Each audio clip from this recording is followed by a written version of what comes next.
Well, Yeah. and you just said something, and I was just ready to ask you about being invaluable without being most valuable and how you learned that Hmm. lesson and that drove your humility. But I want to ask you something different. We'll get back to that.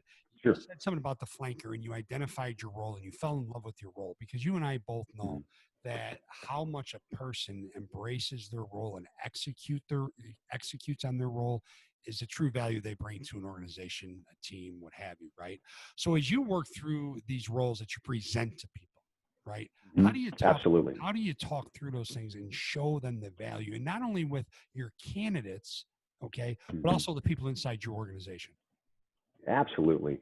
Well, I think the value as you're talking to an individual the first time that you've met, and they don't know who you are. They might have heard of your firm, your brand, but you're really you're trying to get to know these individuals and really talk to them about their career.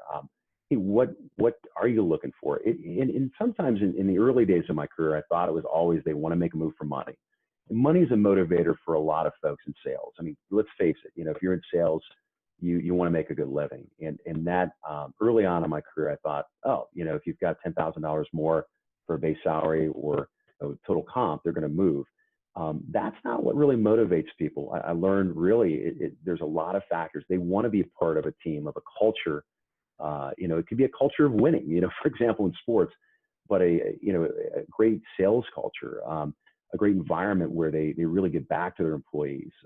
So it's not always about the money. It's about the intangibles. It could be an equity stake within the organization that you really are a part of that company and have the ability to really own it. And that's something that you see a lot in the companies that we work with. A lot of them are publicly traded, and Mhm. that's part of the process.